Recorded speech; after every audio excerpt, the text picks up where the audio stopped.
আমি এই জায়গা থেকে শুরু করবো, প্রথমেই শুরু করবো বলরাম বোস এবং মানস ভট্টাচার্যকে দিয়ে। এই রাজ্য সরকার নিয়ন্ত্রিত পুরোটা পুঙ্খানুপুঙ্খ মেলার গ্রাউন্ড থেকে শুরু করে উদ্বোধন থেকে শুরু করে প্রচার থেকে শুরু করে যাবতীয় জিনিস পুরোপুরি পশ্চিমবঙ্গ সরকার নিয়ন্ত্রণ করার পর যখন শুধুমাত্র প্রাইভেট বেসরকারি সংস্থা বলে গিল্ডের ঘাড়ের ওপর রেখে বন্দুক চালায় রাজ্য, এবং সেই বন্দুক চালিয়ে বিশ্ব হিন্দু পরিষদের স্টলটাকে পুরোপুরি বানচাল করার রাস্তা প্রায় সেটা কমপ্লিট করেই ফেলেছে, সে সময় কি বলবেন রাজ্যের মোটিভ নিয়ে, উদ্দেশ্য নিয়ে? প্রশ্ন ওঠে না বলরাম বাবু? নমস্কার। প্রথমেই বলার বিষয় হচ্ছে যে সরকার যে খেলাটা খেললেন তার থেকে যে বার্তাটা গেল সেটা কিন্তু অত্যন্ত সাংঘাতিক একটা বার্তা গেল।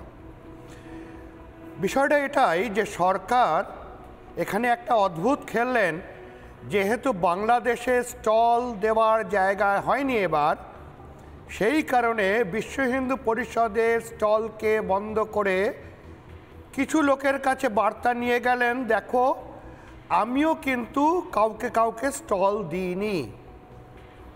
এবার বিষয়টা হচ্ছে সরকার বলছেন এবং গিল্ড বলছেন যে বিজেপিকে আমরা স্টল দিয়েছি কিন্তু বিশ্ব হিন্দু পরিষদকে স্টল দিইনি, কারণ বিশ্ব হিন্দু পরিষদ নাকি সেন্সিটিভ বইপত্র বিক্রি করেন। আচ্ছা, অন্যান্য লোকেরা তো কোরআন, হাদিস, তারপর টুকরে টুকরে গ্যাংয়ের প্রচুর বই, তারপর বাইবেল এবং অন্যান্য সেন্সিটিভ জিহাদের বই সবগুলো আসে, তাহলে সেগুলো কি চোখে পড়ে না গিল্ডের? আসলে বিষয়টা এরকম নয়। বিষয়টা আপনারা যেটা দেখছেন সেটা ওপর থেকে দেখছেন।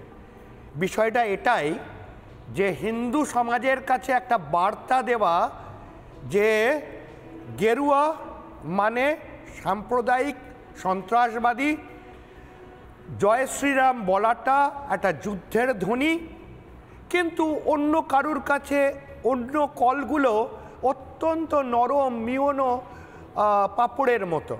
খালি জয় শ্রীরাম বলা অনেকের কাছে গালির সমান। গেরুয়া পতাকা, গেরুয়া পোশাক, এগুলো গেরুয়ার যে সমস্ত বই আছে, গীতা, মহাভারত, উপনিষদ, পুরাণ এবং আমাদের স্বাধীনতা সংগ্রামীদের যে সমস্ত বই, সেগুলো আর সেন্সিটিভ, সেটা নিয়ে কিছু বলা যাবে না। সেটা হিন্দুদের মানে উত্তেজনা তৈরি করবে। গীতা উত্তেজনা তৈরি করে, তার কারণ আপনারা জানেন বিপ্লবীরা বুকে গীতা নিয়ে আর ফাঁসির মঞ্চে ঝুলেছিল, ফলে গীতা পড়ানো যাবে না, এটা বিপ্লবের সৃষ্টি করবে।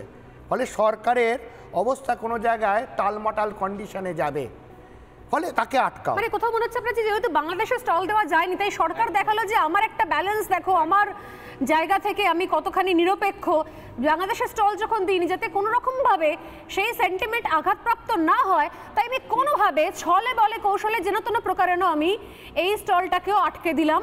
এবার তোমরা তোমাদের মতো লড়াই করো, আন্দোলন করো, সময় চলে যাবে, কেটে যাবে, বইমেলা দেখতে দেখতে ফুরিয়ে যাবে, তারপর তোমরা ফিরে এসো, যদি সুযোগ হয় তাহলে পরের বার দেবো, পরের বার তখন বাংলাদেশ হিসেবে ঠান্ডা হয়ে যাবে। নানা ধরনের কন্টেন্ট দেখার জন্য লাইক করুন, শেয়ার করুন আমাদের ফেসবুক পেজ, সাবস্ক্রাইব করুন আমাদের ইউটিউব চ্যানেল, পাশাপাশি অন্যান্য ব্রেকিং নিউজের জন্য অবশ্যই চোখ রাখুন রিপাবলিক বাংলায়।